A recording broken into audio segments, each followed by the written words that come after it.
Hello दोस्तों, स्वागत है आपका दृष्टि आईएएस के इन फोकस प्रोग्राम में। मैं हूं केवल आपके सामने। अगर मैं आपसे पूछूं कि जलवायु परिवर्तन को रोकने के लिए सबसे बेहतर उपाय क्या होगा, तो उसमें से एक बहुत ही बड़ा विकल्प यह भी हो सकता है कि सारे उद्योग धंधों को बंद कर दिया जाए, क्योंकि उद्योग धंधों की वजह से ही बहुत सारा ग्रीन हाउस गैसों का उत्सर्जन होता है, जिससे जलवायु परिवर्तन होता है। ये बात सही है, लेकिन हम इतना डिपेंडेंट हो गए हैं उद्योग धंधों पर कि हम ऐसा नहीं कर सकते। तो दूसरा रास्ता यह है कि कुछ ऐसा किया जाए कि जो ईंधन का उपयोग हम करते हैं, जैसे कि जो हम कोयले का उपयोग कर रहे हैं, ऐसे जीवाश्म ईंधन का उपयोग कर रहे हैं जिसकी वजह से यह खतरा बना रहता है कि ग्रीन हाउस गैसों का उत्सर्जन होगा, उसकी जगह पर हम अक्षय ऊर्जा का उपयोग करें, नवीकरणीय ऊर्जा का प्रयोग करें, यानी कि जैसे सौर ऊर्जा का, पवन ऊर्जा का, ऐसी ऊर्जा का। तो यह पॉसिबल फिर भी नहीं लग रहा है। क्यों? क्योंकि अभी इसमें पर्याप्त मात्रा में ऊर्जा प्राप्त करने में, इस प्रकार की ऊर्जा प्राप्त करने में अभी समय लगेगा। तो तीसरा एक सही तरीका यह हो सकता है कि एक बीच का रास्ता चुना जाए, और उस बीच के रास्ते के लिए ही एक चीज आई है, उसका नाम है कार्बन क्रेडिट, और कार्बन क्रेडिट से जुड़ा हुआ एक बाजार। इसी के ऊपर आज की हमारी खबर है। इसे हम देखेंगे, समझेंगे और जानेंगे किस प्रकार से जलवायु परिवर्तन को रोकने में सहायक हो सकता है, किस प्रकार से प्रकृति में प्रदूषण को कम करने में सहायक हो सकता है। उसके साथ ही एक जुड़ा हुआ कॉन्सेप्ट हम समझने की कोशिश करेंगे, जिसे कहा जाता है कि अगर आपने गंदगी की है और अगर आप उसे साफ कर देते हैं तो माना जाएगा कि आपने गंदगी की ही नहीं है। इसी कॉन्सेप्ट पर जुड़ा हुआ है यह कार्बन मार्केट। चलिए शुरू करते हैं। तो आज की जो खबर है वह यह है कि what is carbon market and why does India want to create one.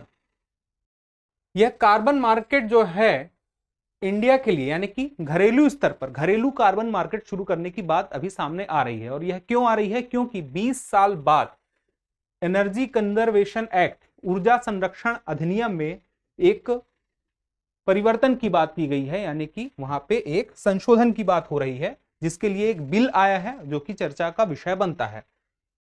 तो आज हम क्या क्या बात जानने वाले हैं कि खबर क्या है और यह खबर चर्चा में क्यों है, और उसके साथ ही इस खबर से जो जुड़ी हुई बातें हैं ऊर्जा संरक्षण और ऊर्जा दक्षता की। और ऊर्जा संरक्षण अधिनियम 2001 जो 20 साल पहले था, उसमें कौन से प्रमुख बातें थी, और 2022 में जो यह विधेयक आया है ऊर्जा संरक्षण संशोधन विधेयक, इसमें कौन सी महत्वपूर्ण बातें हैं जो नई हैं, वह किस प्रकार से प्रभाव डालेंगी। उसके बाद एक मुख्य बात है कि आखिर कार्बन मार्केट का जो यह टर्म आया है इस बिल में, तो यह क्या है और यह क्यों है और इससे क्या लाभ होने वाला है। और अंत में हम देखेंगे एक अभ्यास प्रश्न, एक प्रीलिम्स के स्तर का और एक मेंस के स्तर का। तो चलिए शुरू करते हैं। खबर तो मैंने आपको सबसे पहले बता ही दी थी कि खबर क्या है कि 20 साल बाद जो ऊर्जा संरक्षण अधिनियम आया है उसमें कार्बन मार्केट की बात की गई है, और कार्बन मार्केट की बात जो की गई है वह कार्बन क्रेडिट से संबंधित है। तो इस कार्बन मार्केट और कार्बन क्रेडिट को समझने के पहले हम कुछ शब्दों पर विचार कर लेते हैं, उन्हें समझ लेते हैं, जिससे कि इस खबर पर हमारी समझ और बेहतर हो सकेगी। तो दो शब्द हैं, ऊर्जा संरक्षण और एक है ऊर्जा दक्षता। ऊर्जा संरक्षण की बात की जाए तो कम ऊर्जा का उपयोग करना इसका सीधा सीधा मतलब है। जैसे कि मान लीजिए कि आपको ऊर्जा बचानी है, तो आप क्या करेंगे? किसी कमरे में अगर बल्ब जला रहे हैं और उस कमरे में नहीं है तो उसको बंद कर दिया। आप फैन चला रहे हैं, उसको बंद कर दिया। आप गाड़ी से अपने निजी वाहन से जाते हैं, उसकी जगह आप सार्वजनिक वाहन से जा रहे हैं। मतलब आप ऊर्जा का संरक्षण कर रहे हैं, आप कम ऊर्जा का उपयोग कर रहे हैं। ऊर्जा संरक्षण बृहद स्तर पर यह ऊर्जा दक्षता की ओर लेकर जाता है। दूसरा शब्द क्या आया? ऊर्जा दक्षता। ऊर्जा संरक्षण से आगे जब हम बढ़ेंगे तो हम पहुंच जाएंगे ऊर्जा दक्षता पे। मान लीजिए कि एक ऐसा बल्ब है जो कि बहुत ज्यादा ऊर्जा लेता है, उसकी जगह हम एलईडी बल्ब लेकर आ गए जो कि कम ऊर्जा लेता है, रोशनी भी ज्यादा देता है। तो उससे क्या होगा? ऊर्जा दक्षता हासिल हुई, जिसको हम क्या कहते हैं? Energy efficiency. मतलब हम इससे बेहतर कि हम कुछ देर के लिए बल्ब को जलाएं फिर उसको बंद कर दें, उससे बेहतर है कि एक ऐसा बल्ब हो, एलईडी बल्ब हो, जिसमें कि हम लगातार उसे जलाए रख सकें और ऊर्जा उसमें कम लगे। तो इसी प्रकार की यह बात अंतर आ गई ऊर्जा संरक्षण और ऊर्जा दक्षता में। और यह बात यहां पर है भी कि ऊर्जा संरक्षण का अंतिम लक्ष्य स्थायी ऊर्जा उपयोग है, यानी कि ऊर्जा उपयोग स्थायी हो सके। यह ऊर्जा दक्षता शब्द से अलग है। कौन? ऊर्जा संरक्षण। ऊर्जा दक्षता क्या है? जिसके तहत ऐसी तकनीक का उपयोग किया जाए जिसमें समान कार्य करने हेतु तो कम ऊर्जा की आवश्यकता हो। यानी कि वही बात जो मैंने आपसे कही कि ऊर्जा कम लगे और काम बराबर हो सके, जितना काम किसी अन्य साधन से ज्यादा ऊर्जा में लग रहा था। तो इससे फायदा यह होगा कि ऊर्जा जब कम लगेगी, ऊर्जा का इस्तेमाल कम होगा, इसका मतलब कार्बन उत्सर्जन कहीं ना कहीं किसी न किसी स्तर पर कार्बन उत्सर्जन कम हुआ। अब इन्हीं ऊर्जा संरक्षण और ऊर्जा दक्षता से अब आगे बढ़ते हुए इस खबर पर हम फिर चलते हैं, तो देखते हैं कि ऊर्जा संरक्षण अधिनियम 2001 आखिर क्या कहता है। तो ऊर्जा संरक्षण अधिनियम में प्रमुख बातें जो हैं कि इसमें ऊर्जा दक्षता मानदंड निर्धारित किए गए। जैसे मान लीजिए कि इलेक्ट्रॉनिक अप्लायंस है, जैसे कि मान लीजिए रेफ्रिजरेटर है, तो रेफ्रिजरेटर में मान लीजिए कि आपने देखा होगा या तो एसी देखा होगा, उसमें 1 स्टार, 2 स्टार, 3 स्टार, 5 स्टार ऐसे करके रेटिंग बनी रहती है। तो यह बताती है कि उसकी ऊर्जा दक्षता उस अप्लायंस की कितनी है, उस वॉशिंग मशीन की, उस फ्रिज की या उस एसी की कितनी ऊर्जा दक्षता है। अगर स्टार की रेटिंग कम है तो इसका मतलब ऊर्जा ज्यादा वो कंज्यूम करेगा, रेटिंग ज्यादा है मतलब कि उसकी ऊर्जा दक्षता ज्यादा है। तो ऊर्जा दक्षता बेहतर रहे इसके लिए मानदंड निर्धारित किए गए, उसके लिए जैसे स्टार वाली बात आपको बताई। साथ में एक इसी ऊर्जा संरक्षण अधिनियम 2001 के अंतर्गत ऊर्जा दक्षता ब्यूरो खोला गया। ऊर्जा दक्षता ब्यूरो की स्थापना कब हो रही है? 1 मार्च 2002 को हो रही है। और अधिनियम कब का है? 2001 का है। ऊर्जा दक्षता ब्यूरो का आखिर काम क्या था? ऊर्जा दक्षता ब्यूरो का काम था, एक तो मानदंड निर्धारित कर रहा था और दूसरी तरफ ऐसी नीतियां और रणनीतियां लेकर आ रहा था जिससे कि उद्योग जगत में यानी भारतीय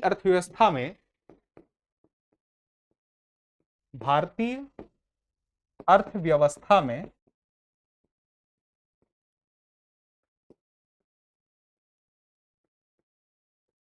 ऊर्जा यानी कि पर यूनिट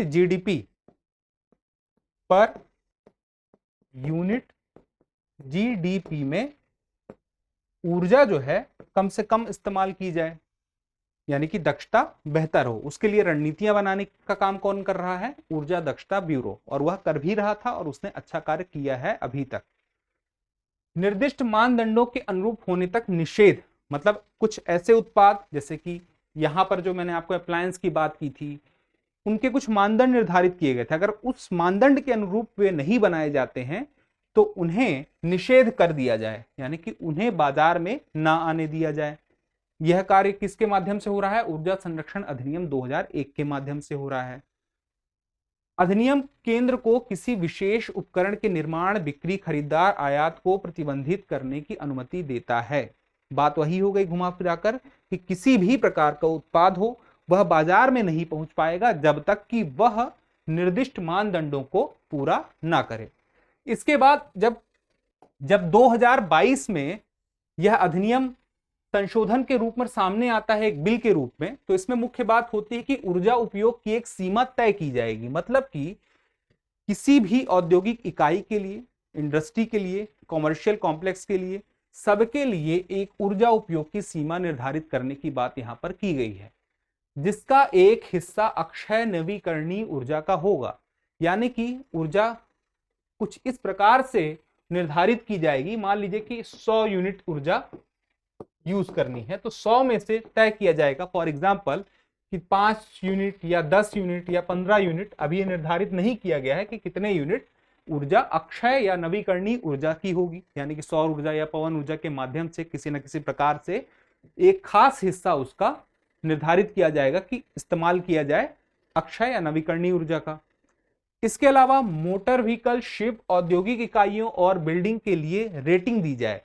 जिस प्रकार से मैंने अप्लायंस की बात की थी कि उसमें एक रेटिंग निर्धारित की गई है 1 स्टार, 2 स्टार, 3 स्टार, 4 स्टार और 5 स्टार। 5 स्टार मतलब सबसे बेहतर दक्षता है और 1 स्टार सबसे कम दक्षता है। तो मोटर व्हीकल, शिप, औद्योगिक इकाइयों और बिल्डिंग के लिए भी इसी प्रकार की एक रेटिंग निर्धारित की जाए। और जब इस प्रकार की रेटिंग निर्धारित की जाएगी, इससे पता चलेगा कि कौन सी बिल्डिंग में कितनी ऊर्जा का उपयोग हो रहा है और किस बिल्डिंग की दक्षता कितनी है।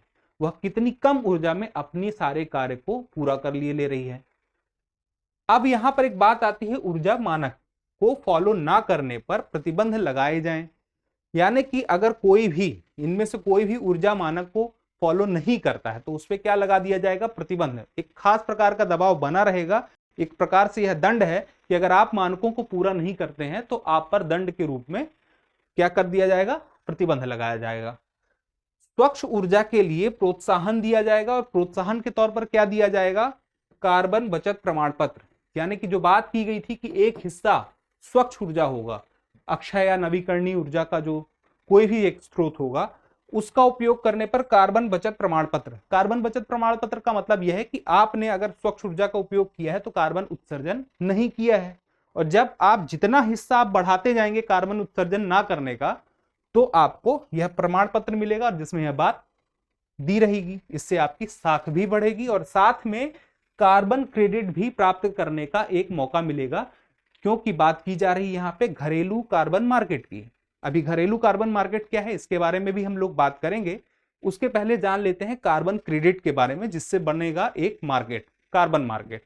तो यह कार्बन मार्केट, पहले कार्बन क्रेडिट देखते हैं। तो कार्बन क्रेडिट में बात यह है कि मान लीजिए कि बात की गई थी कि आपको तय कर दिया गया, निर्धारित कर दिया गया कि आपकी सीमा ये है। मान लीजिए 100 यूनिट की एक सीमा, फॉर एग्जांपल 100 यूनिट की सीमा निर्धारित कर दी गई कि आपको इतने यूनिट का कंजम्पशन करना है। आपने अपना काम 80 यूनिट में कर लिया, 20 यूनिट बच गए, तो यह 20 यूनिट आपकी क्रेडिट हो गई कि आपने जो काम 100 में हो जाना था आपने 80 में कर दिया, 20 यूनिट बच गई, ये आपकी क्रेडिट हो गई। किसी का काम मान लीजिए 100 में हो जाना है और उसको लग गए 120, उसको ज्यादा लग गए, तो क्या करेगा, उसको, यह जो बाजार डेवलप हुआ है इसी तरीके से हुआ है कि अगर आपने ज्यादा कार्बन उत्सर्जन कर दिया है तो आप उस व्यक्ति से उसकी क्रेडिट ले सकते हैं, खरीद सकते हैं पैसे देकर, जिसने कम कार्बन उत्सर्जन दिया है। इसका मतलब अगर कोई कम कार्बन उत्सर्जन करता है, जो कार्बन क्रेडिट मिलेगी उसे बेचकर वह पैसे कमा सकता है। तो इससे दो फायदे हो गए, एक तो उसकी साख बढ़ी, दूसरे उसे पैसे भी मिले। तो अब जानते हैं थोड़ी सी कार्बन क्रेडिट का क्या कॉन्सेप्ट है और यह कहां से आया। तो यह 1997 के क्योटो प्रोटोकॉल से आता है। कार्बन क्रेडिट की अवधारणा 1997 में जापान के क्योटो प्रोटोकॉल से सामने आती है, जहां पर यह निर्धारित किया गया कि विकसित देशों के कार्बन उत्सर्जन का लक्ष्य निर्धारित किया जाएगा। यानी कि जो औद्योगिकरण चला कई वर्षों तक, तो उसमें जो देश विकसित हैं, तो विकसित होने की एक बड़ी वजह यही थी कि उस दौरान इन्होंने काफी कार्बन उत्सर्जन किया था। तो उनके लिए एक लक्ष्य निर्धारित कर दिया गया, एक खास किस्म का बाध्यकारी लक्ष्य निर्धारित कर दिया गया कि भाई साहब आपको कार्बन उत्सर्जन अपना कम करना है। अब इनका जब लक्ष्य निर्धारित कर दिया, कार्बन उत्सर्जन कम करना है, इनकी सीमा तय कर दी गई, तो जो विकसित देश नहीं थे, जिनके पास टारगेट नहीं है, वे कार्बन क्रेडिट प्राप्त कर सकते थे। कहने का मतलब यह हुआ कि वे देश जिनकी सीमा नहीं है कि उन्हें कितना कार्बन उत्सर्जन करना है, हालांकि उनसे अपेक्षा है कि वो अनावश्यक रूप से कार्बन उत्सर्जन ना करें, लेकिन सीमा उनकी तय नहीं की गई है, तो क्या करें, अगर वह अपने पास कार्बन क्रेडिट हासिल कर ले, तो उस कार्बन क्रेडिट को इन विकसित देशों को वे बेच सकते हैं। कहने का मतलब वे हुआ, ऐसे देश जो कि ज्यादा कार्बन उत्सर्जन कर रहे हैं, वो जितना उत्सर्जन कर रहे हैं उसे बैलेंस करने के लिए, उसकी क्षतिपूर्ति करने के लिए ऐसे देशों से कार्बन क्रेडिट खरीद सकते हैं जिन्होंने कार्बन क्रेडिट अर्न किया है, अर्जित किया है। तो यह कार्बन क्रेडिट कैसे अर्न करेंगे, कैसे अर्जित करेंगे, वृक्षारोपण करेंगे ज्यादा से ज्यादा, जब वे वनीकरण करेंगे, उसके साथ साथ वहां पर वह अपने उपभोग के लिए कम से कम कार्बन का उत्सर्जन करेंगे, जितनी उन्हें आवश्यकता है उसमें वह काम अपना कर लेंगे, अनावश्यक रूप से कार्बन उत्सर्जन ना करेंगे। ऐसे बहुत सारे कंडीशंस हैं, जिससे कि कुल मिला के कहने का मतलब यह है कि उस देश की क्षमता ऐसी हो जाए, कार्बन क्रेडिट अगर कोई देश प्राप्त कर रहा है, इसका मतलब यह हुआ कि उस देश की क्षमता ऐसी हो गई है या उस कंपनी की क्षमता ऐसी हो गई है कि वह कार्बन उत्सर्जन नहीं कर रहा है या बहुत कम कर रहा है। दूसरा, उसकी कार्बन स्टॉक करने की क्षमता में वृद्धि हुई है। मतलब कि उसके पास इतने वन हैं, इतनी सुविधा है कि वह कार्बन को स्टॉक कर ले रही है। कार्बन को स्टॉक कर ले रही है मतलब क्या हुआ, अगर वनीकरण होता है या कहीं पर कार्बन उत्सर्जन हो रहा था और उसके उत्सर्जन को उन्होंने कम कर लिया, तो उनकी कार्बन क्रेडिट में वृद्धि हो जाएगी। और वनीकरण करने से क्या होगा, कार्बन स्टॉक में वृद्धि होगी। तो इन सब की गणना की जाती है, तब कहीं जाकर कार्बन क्रेडिट दिया जाता है। तो यह कार्बन क्रेडिट बेचकर इनको बैलेंस कर सकते हैं, जो कि ज्यादा कार्बन उत्सर्जन कर रहे थे विकसित देश। अब बात आती है कि एक कार्बन क्रेडिट में कितना कार्बन होता है। यह जो कार्बन क्रेडिट दी जा रही है यह किस प्रकार से है, कितनी होती है इनका। अगर बात की जाए, एक कार्बन क्रेडिट में 1 टन CO2 होता है, कार्बन डाइऑक्साइड होता है 1 टन CO2। 1 टन CO2 या तो फिर कोई भी ऐसी गैस में कैसी गैस जो ग्रीन हाउस गैस हो, जो लगभग 1 टन CO2 के बराबर हो, उस पे क्या मिलेगा, एक कार्बन क्रेडिट। अगर आपने 10 टन CO2 का उत्सर्जन वातावरण में होने से रोक लिया तो आपको 10 कार्बन क्रेडिट मिल जाएंगे। अब मान लीजिए कि ये अपना उत्सर्जन जितना इनको लक्ष्य दिया गया था उससे ज्यादा इन्होंने उत्सर्जन कर दिया। अब इनके पास दबाव वाले लक्ष्य हैं, क्योंकि राजनीतिक दबाव भी है। तो इन्हें बैलेंस में आने के लिए, अपने लक्ष्य के अंदर सीमा में रहने के लिए कार्बन क्रेडिट खरीदना पड़ेगा उन देशों से जिन्होंने कार्बन क्रेडिट हासिल की है। इसके बदले में उन्हें पैसे मिलेंगे। किन्हें, विकासशील देशों को। इसका एक उदाहरण अगर भारत में देखा जाए, इंदौर नगर निगम ने हाल ही में बायोमिथेनाइजेशन प्लांट लगाया, जिसकी वजह से उसने कार्बन क्रेडिट हासिल किया और उसके बेचकर उसने 50 लाख रुपए इकट्ठे किए थे एक साल में। तो यह किस प्रकार से हुआ था, इंदौर नगर निगम ने यह देखा कि जो गीला कचरा है उसमें मीथेन गैस है और उस मीथेन गैस में कई गुना कार्बन कंपोनेंट मौजूद है। उस कार्बन कंपोनेंट के होने की वजह से वातावरण में काफी नुकसान हो रहा था और उन्होंने इसको कंट्रोल कर लिया। किस प्रकार से, बायोमिथेनाइजेशन प्लांट लगाकर। और इस प्रकार से उन्होंने जितना कार्बन क्रेडिट हासिल किया उससे उन्होंने एक साल में 50 लाख रुपए बचा लिए। तो यह तो एक उदाहरण हो गया। जब घरेलू डोमेस्टिक कार्बन मार्केट आएगा, यानी कि देश के अंदर जब एक मानक तय कर दिया जाएगा, एक लक्ष्य तय कर दिया जाएगा, लक्ष्य मानक जब तय हो जाएंगे तो यह दबाव रहेगा हर इंडस्ट्री के ऊपर, कॉमर्शियल कॉम्प्लेक्स के ऊपर, इंडस्ट्रियल बिल्डिंग के ऊपर यह दबाव रहेगा कि वह अपने लक्ष्य पर चले, अपने लक्ष्य से ज्यादा उत्सर्जन ना करे। अगर वह अपने लक्ष्य से ज्यादा उत्सर्जन करती है तो उसे खरीद फरोख्त करनी पड़ेगी, खरीदना पड़ेगा कार्बन क्रेडिट। और कार्बन क्रेडिट बेचेगा कौन, जो कि अपने लक्ष्य से कम कार्बन उत्सर्जन करेगा। इस प्रकार से कार्बन क्रेडिट का व्यापार हो जाएगा। और जब यह कार्बन क्रेडिट का व्यापार होगा तो उससे एक दबाव बनेगा और उस दबाव से होगा यह कि कार्बन उत्सर्जन कम होगा। जिसे पैसे कमाने हैं, जिसे पैसे अपनी, एक तो क्या करेंगे कि कार्बन क्रेडिट कौन हासिल कर सकेगा, जो कार्बन उत्सर्जन कम करेगा। और कार्बन उत्सर्जन अगर कोई कम कर रहा है, इसका मतलब यह है कि उसने अपनी दक्षता को, अपनी ऊर्जा दक्षता को और बेहतर कर लिया है। अपनी ऊर्जा दक्षता को बढ़ा करके कार्बन उत्सर्जन कम किया जा सकेगा और कार्बन क्रेडिट हासिल किया जा सकेगा और उसे बेचकर मुनाफा भी कमाया जा सकेगा। तो इस प्रकार से अंततः क्या होगा, ऊर्जा दक्षता में वृद्धि होगी। इस प्रकार से यह जो डोमेस्टिक कार्बन मार्केट है वह ना सिर्फ खरीद फरोख्त का काम कर रहा है, पैसे का लेन देन करवा रहा है, साथ में ऊर्जा दक्षता में वृद्धि करवा रहा है। और इसके साथ ही यह ऊर्जा दक्षता में वृद्धि होगी तो इसका सीधा सीधा मतलब यह है कि ना सिर्फ ऊर्जा दक्षता में वृद्धि हो रही है, बल्कि साथ साथ ऊर्जा के लिए जो यह निर्धारित किया गया है कि अक्षय ऊर्जा का प्रयोग किया जाएगा, साथ में यह तय किया जाएगा कि नवीकरणीय ऊर्जा के जो स्रोत हैं उन्हें भी एक हिस्से के रूप में उपयोग किया जाए। तो इस प्रकार से वातावरण और बेहतर होगा, आबो हवा और बेहतर होगी, जो कि हमारे लिए, ना सिर्फ हमारे लिए बल्कि देश और दुनिया सबके लिए बेहतर है। तो आइए देखते हैं इससे जुड़ा हुआ कोई प्रश्न। तो प्रश्न है, निम्नलिखित कथनों पर विचार करें। क्लाइमेट क्लब की स्थापना ऊर्जा संरक्षण अधिनियम 2001 के अंतर्गत की गई।